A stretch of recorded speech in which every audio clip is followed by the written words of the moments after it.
Provavelmente a mais estranha que ouvi em muitos anos é que um caçador estava caçando alces no Colorado, provavelmente a cerca de 10.000 pés. Ele estava bem acima da linha das árvores e estava andando pela grama e não estava prestando muita atenção. Ele estava voltando para o carro e disse que levantou a cabeça e à sua frente parecia quase um banco de neblina, e ele continuou se aproximando cada vez mais, e disse que era como uma cortina e não era como se estivesse caminhando lentamente no meio da neblina. Ele disse que caminhou até uma parede e levantou o pé e colocou o pé através dela e aquela parte da perna dele desapareceu. Caramba! E ele a puxou e disse: "Uagá, estou encontrando outro caminho." E ele se virou e andou e saiu de lá por uma direção diferente. Mas eu perguntei ao rapaz: "Bem, o que você acha que teria acontecido se você tivesse abaixado a cabeça, estivesse descendo a trilha e tivesse trombado com ela?" E ele disse: "Não sei, mas eu estava morrendo de medo." Parece que você está se inclinando para esse tipo de possibilidade, um portal.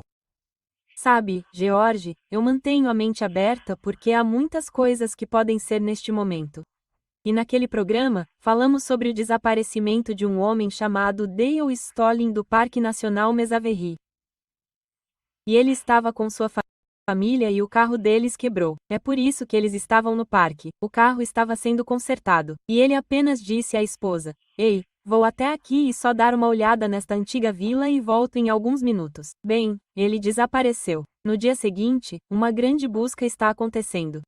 Bom, uma repórter de um jornal local deveria se encontrar com o superintendente do Parque Nacional naquele dia, e eles aparecem e o superintendente do Parque Nacional diz: "Ei, estou até o pescoço com problemas com essa busca. Por que você não vai dar uma caminhada ou algo assim? Volte em algumas horas." Então, essa mulher sai e caminha pelo parque, e enquanto ela está caminhando, ela não percebe, mas está na área onde esse cara desapareceu. E ela ouve alguém pedindo ajuda. E ela grita de volta e ele diz: "Preciso de ajuda. Estou aqui. Preciso de ajuda. Me ajude." E ela ouve isso 3, 4, 5 vezes. Mas ela não consegue vê-lo. Não consegue vê-lo. Então ela corre 3 quilômetros de volta para o escritório do serviço do parque, se encontra com o superintendente e conta a ele essa história. Nem sabe que alguém está desaparecido e conta ao superintendente, que olha para o chefe dos guardas florestais e diz: "Meu Deus, este é exatamente o local onde ontem alguém ouviu essa pessoa gritando por socorro." Então, eles enviam mais 30 pessoas com caninos e tudo para fazer buscas na área. Eles não encontram. Caramba!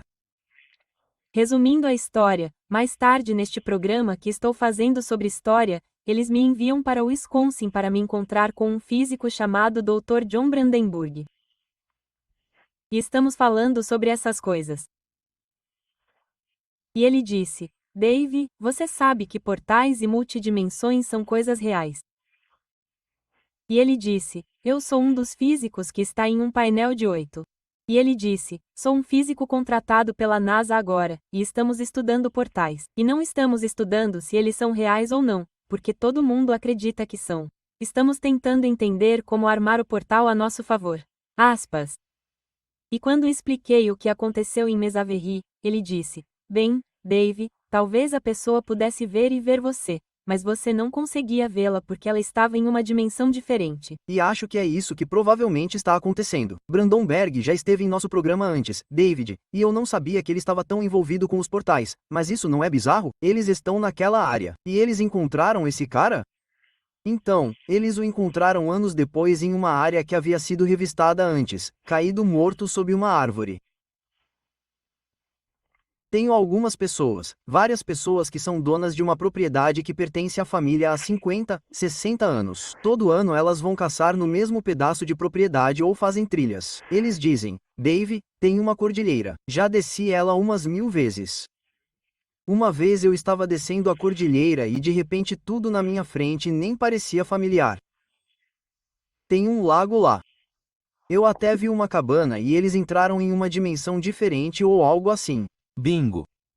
E eles disseram: "Sabe, não me lembro de ter cruzado nada, não me lembro da mudança climática, mas ele disse que fiquei lá por talvez 1 hora. Fiquei morrendo de medo. Então, de repente, saí e percebi onde estava. E Dave, passei 10 anos tentando encontrar essa cabana ou esse local de novo e acho que não existe, mas não sei o que aconteceu. E ouvi uma história parecida provavelmente 10 vezes de pessoas diferentes, acho."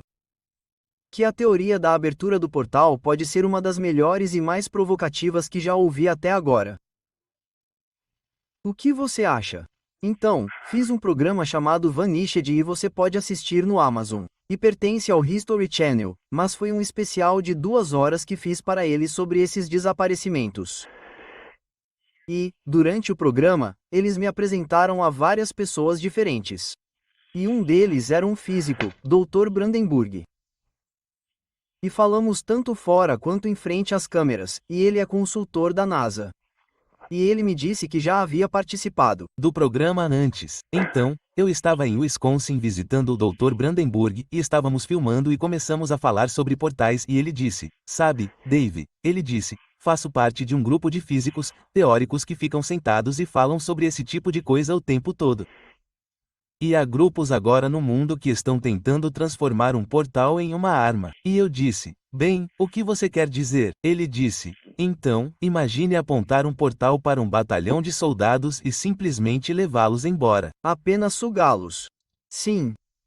E eu disse, então isso é viável? Ele disse, sim, achamos que sim. Meu Deus. E ele disse, sabe, Dave, eu conheço seu trabalho. E ele disse, você conhece as histórias sobre as crianças que estavam bem ao lado dos pais ou aquela vez em que um caminhante estava na frente do grupo na esquina, o grupo apareceu e a pessoa sumiu. É como se alguém estivesse observando e ela tivesse sumido. Aspas. Ele disse, então quase faz sentido na minha mente. Este é Brandenburg falando que alguém já está usando essa tecnologia em seus participantes de alguma forma.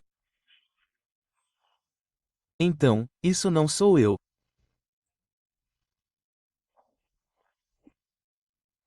Isso também faz parte da conversa com Brandenburg. Ele disse, sabe, o que não entendemos é esse tempo de um ponto a outro. Para onde eles estão indo? O que eles estão fazendo? Quanto tempo eles ficam nesse estágio de limbo? MHM. E então tivemos essa conversa sobre Jornada nas Estrelas, quando as pessoas são transportadas de um planeta para a Enterprise. E ele disse, então, algumas pessoas não fazem essa viagem. Bom, algumas pessoas podem ficar confusas. Nós não entendemos. Posso dizer que, de acordo com Brandenburg, que, como eu disse, é consultor da NASA, um cara esperto, é algo que eles estão pesquisando agora. Bem, Elk City é famosa em minha mente por um incidente que aconteceu lá, e eu tenho que definir isso, e envolve 2 casos em um dia, George. E o primeiro envolve uma mulher chamada Connie Johnson. Connie tinha 76 anos e foi guarda florestal do Serviço Florestal do ZEUA por 20 anos e trabalhou na estação de guarda florestal de Moose Creek, perto do rio Selway. Bem, quando se aposentou, começou a trabalhar para um fornecedor como cozinheira de acampamento em Fog Mountain. E ela foi vista pela última vez quando a deixaram no acampamento em 2 de outubro. Agora, em 2 de outubro, eles simplesmente a deixaram. O trabalho dela era montar o acampamento e os guias de caça chegaram. Alguns dias depois, eles tentaram falar com ela pelo rádio. Ela disse algo, mas eles não conseguiram dizer o que era. No dia 5 de outubro, eles entram e não conseguem encontrá-la, nem o cachorro que estava com ela quando a deixaram. Isso incomodou a todos. Eles sabiam que ela não se perderia. O que aconteceu foi que o mundo acabou entrando em cena e começou a procurar por Connie. Em Elk City, bem perto de Elk City, há um lugar chamado Penwan Mine. Penman. Havia uma equipe de filmagem na Penwan Mine no dia 5 de outubro de 2018, o mesmo dia em que Connie desapareceu. Eles estavam filmando um segmento. Uma história era que uma equipe de produção do Reino Unido estava filmando sobre fantasmas. Outro segmento dizia que fazia parte de um programa sobre busca por ouro. Seja qual for a história, fomos até lá. Conversamos com as pessoas que estavam no local. A equipe de produção contratou alguns moradores locais para dirigir quadriciclos por uma estrada de terra acidentada até a mina.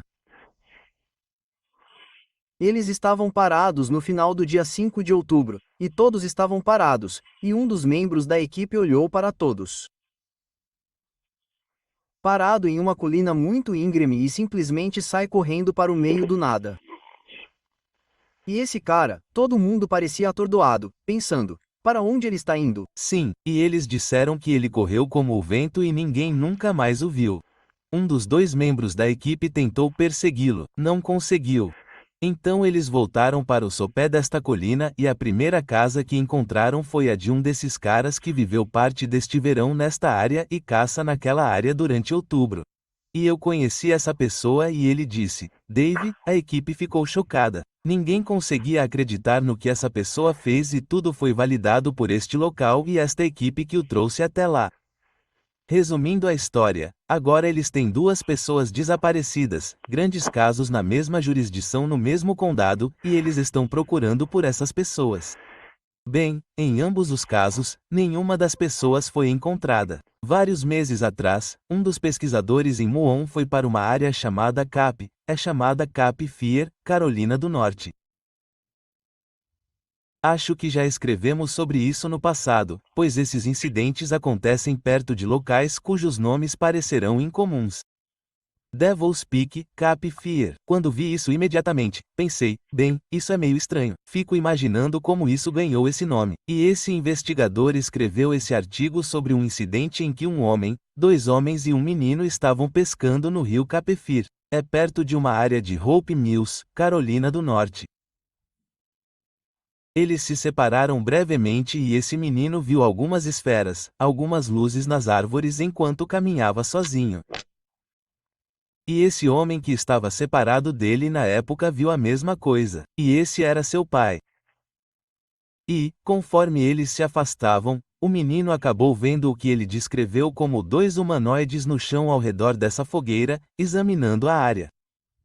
E acima dela havia uma luz pairando sobre eles, talvez a 200 metros, ou menos quando ele a viu pela primeira vez. E então ele meio que convergiu para isso e conseguiu esse close desses humanoides. Bem, o menino e seu pai se encontraram. Ele explicou o que viu. Eles decidiram ir para casa e foram para uma área a cerca de 25 quilômetros a oeste de Roseboro, Carolina do Norte, onde ficava a casa deles. E se chama Grace Creek. E eles foram para casa por volta de 1:30 da manhã daquela manhã. O investigador Muon usou essas duas palavras que eu nunca tinha ouvido antes. Ele disse que um tremor vibracional atingiu a casa e algo estava acima dela e acordou o pai. O pai saiu e o cachorro já estava lá fora, mas quando ele abriu a porta, o cachorro dele saiu correndo para a floresta e ele foi até lá para procurar o cachorro. Bem, muitas coisas surgiram disso e Muon enviou uma equipe especial para entrevistar essas pessoas e o pai e o filho concordaram em fazer hipnose reversa para descobrir o que aconteceu. E então o pai acabou concordando em fazer um exame de polígrafo também. E eles acabaram passando no polígrafo. E durante a regressão, o pai, ao que parece, foi abduzido deste cenário ribeirinho quando viu esta esfera e estas luzes. Então ele foi abduzido. Ele sobe até um navio. Os detalhes não são muito claros, mas ele os confirma no polígrafo. Recebi uma ligação de um cara que trabalhava para o governo. Ele disse: Dave, por favor, olhe para isto. Olhe para o aquífero de Ogallala e você verá que o aquífero está quase perfeitamente sobre sua área. Eu vi, aspas, e, cara, ele está. E uma das coisas em que trabalhamos quando lidamos com esses casos de pessoas desaparecidas é ficar de olho na água porque em quase todos esses casos, a água influencia de alguma forma. Na conexão com OVNIs, há uma história no filme sobre um cara em Wyoming. Ele era um fazendeiro e estava morrendo lá porque não tinha água, e algumas pessoas saíram e tentaram perfurar para ele. Ele não conseguiu encontrar nada, e ele disse que alguns OVNIs sobrevoaram suas terras e pousaram lá. Dois alienígenas foram até ele, apontaram para um lugar no chão e disseram para ele perfurar ali. Muitas pessoas não vão acreditar, mas quando eu contei essa história, um cara de Los Angeles, que fazia parte de uma equipe de filmagem para um noticiário local, Foi até lá e tinha filmagens de quando eles estavam lá entrevistando um cara sobre OVNIs no céu acima da propriedade quando eles estavam lá. O cara quer terras, tenta fazer com que algumas pessoas venham e perfurem. Eles dizem, ei, não tem água lá, já perfuramos uma vez, não vamos selar seu dinheiro e perfurar novamente. Aspas. Ele compra um velho tanque do exército, faz uma perfuração improvisada, perfura no local e atinge um enorme jorro de água. Nossa, ninguém consegue acreditar. Agora, aqui está uma coisa que nem mesmo a pessoa que me falou sobre o aquífero Ogallala sabia. Esse cara atingiu um braço do aquífero indo para o Wyoming. Então, os aquíferos têm esses braços que saem do subsolo. Um desses braços do aquífero se estendia até o Wyoming. E esse cara atingiu um braço do aquífero Ogallala. E quão estranho é isso? Por que os alienígenas iriam querer que ele perfurasse lá e tivesse acesso à água?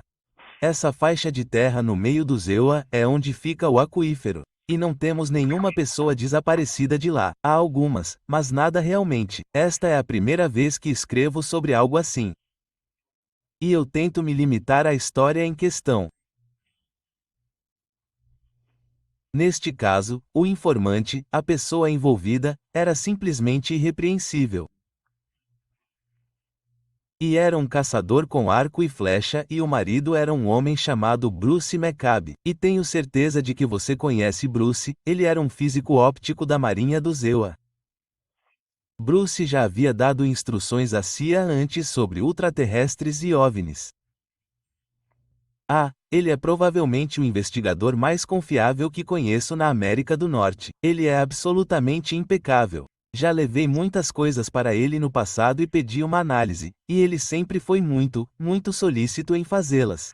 Bem, de qualquer forma, ele é casado e o nome da esposa dele é Jan. Bem, em 29 de setembro de 2010, eles moravam nos arredores de Lima, Ohio, mais ou menos no meio do estado. E eles tinham um bosque bem do lado de fora da propriedade deles, onde tinham um esconderijo para caça. E Jan fez uma viagem até o bosque atrás de sua casa e a 1,6 km ao norte de onde fica seu esconderijo para caça fica a Shawnee High School.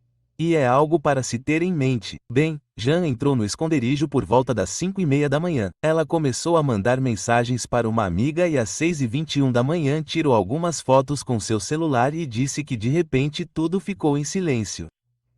Ela disse que não havia mais pássaros cantando, nem esquilos, nem o farfalhar do vento, nada. E ela disse que sabia que algo estava acontecendo e pensou que talvez algum tipo de predador estivesse vindo em sua direção. Ela estava curvada. Ela estava em seu suporte, com o arco e o telefone na mão.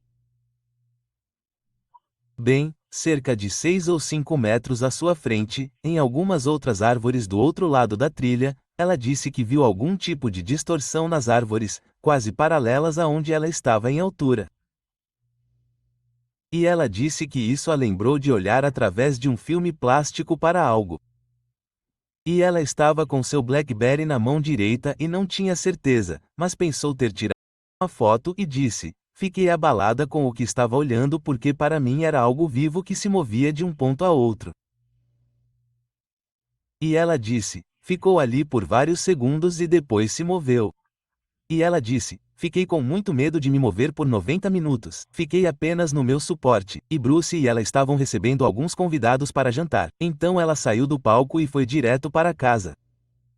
E ela disse: depois do jantar, ela disse: eu não queria dizer nada na frente de todo mundo para Bruce, mas depois do jantar, ela checou o Facebook, e seu sobrinho estava na banda da Shawnee High School, e ele deixou um recado no Facebook dizendo que a banda estava ensaiando naquela noite no campo, e viu uma luz enorme e brilhante acima do campo deles. Ele disse que ela foi diminuindo progressivamente e então reapareceu. E tudo aconteceu entre 7:50 da manhã e 8 horas, que seria o horário em que Jan estava no palco.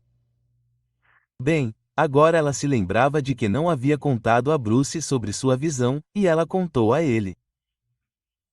E no dia seguinte, eles se sentaram juntos, analisaram a foto no telefone dela e encontraram uma foto borrada que quase parecia uma imagem borrada com quase um filamento de DNA no lado esquerdo. Bem, Bruce levou a foto para os serviços técnicos da Verizon. É aqui que entra a experiência de Bruce. Isso mesmo. E ele é perspicaz, super perspicaz, especialmente em ótica.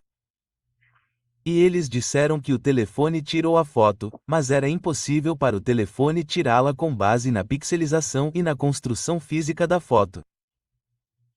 Então Bruce disse: eu sei que não faz sentido. Eles confirmaram que a foto foi tirada pelo telefone, mas, até onde eles sabiam, o telefone não conseguiu tirar a foto da forma como foi configurado. E ele testou. Bruce testou todas as possibilidades que poderiam ter feito a foto. E ele disse: nada faz sentido. Ele disse: obviamente, Jan não tirou uma foto de si mesma. Foi tirada imediatamente.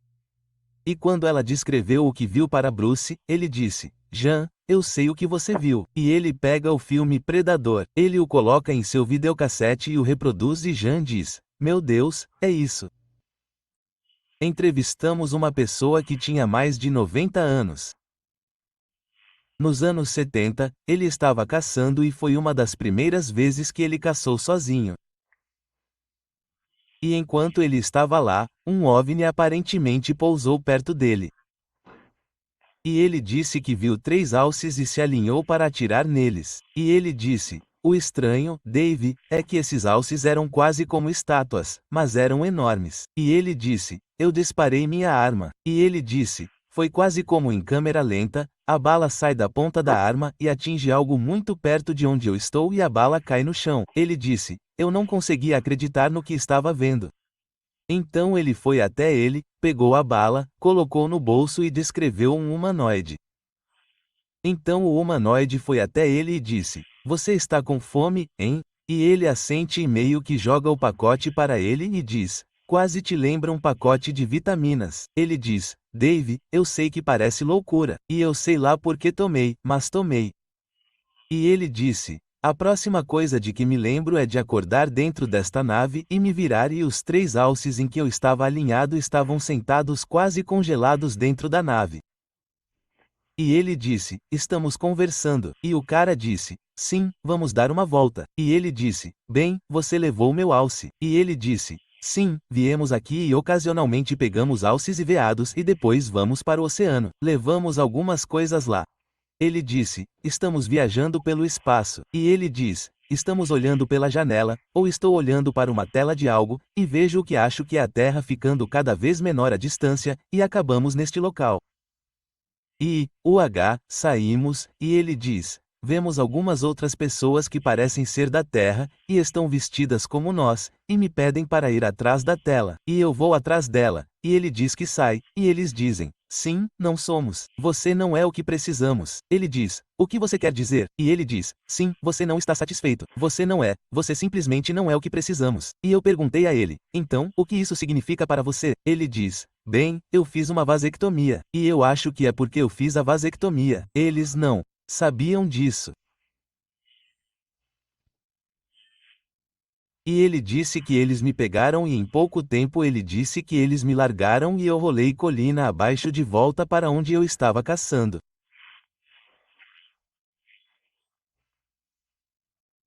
E tem algo muito importante nessa entrevista que eu recebi.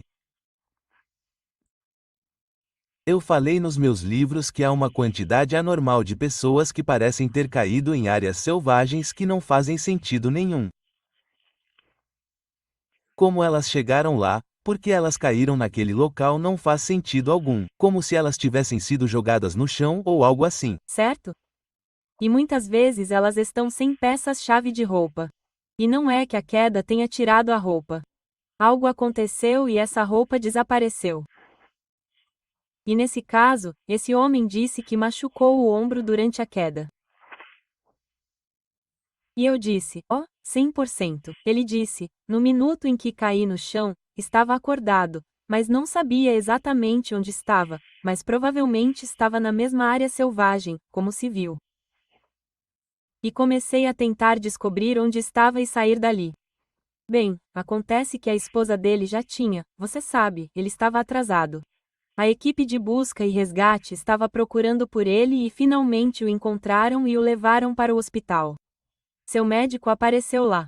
Na juventude, ele tinha tuberculose e tinha cicatrizes graves de tuberculose nos pulmões. Bem, fizeram um exame físico completo e ele não tinha mais nenhuma cicatriz de tuberculose. Nossa, eles o curaram. Curaram. E, surpreendentemente, ele ainda tinha uma bala que pegou do chão e que atingiu algo. E eles a entregaram ao Departamento de Pesca e Caça de Wyoming, que a entregou à criminalística de Wyoming e disseram: esta bala atingiu algo, mas é como se tivesse atingido algo que nunca vimos, porque não se partiu nem se desfez como uma bala normal faria.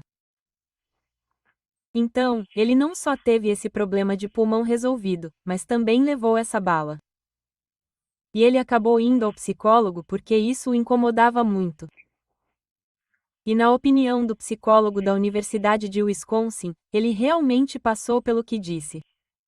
E depois disso, ele passou por 2 testes de polígrafo diferentes e o examinador disse: bem, não podemos dizer se isso aconteceu ou não, mas esse homem acredita 100% no que está nos dizendo. Eu aprendi quando estava no Canadá, entrevistei um oficial da RCMP que estava aposentado nesta área onde esse caçador desapareceu.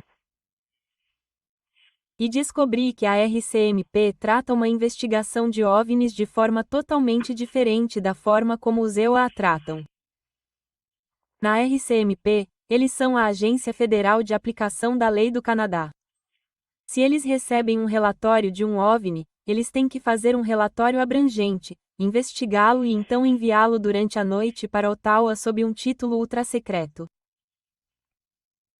Se houver alienígenas vistos ou se houver qualquer evidência, isso recebe um aumento gradual no Canadá para uma classificação ainda mais alta.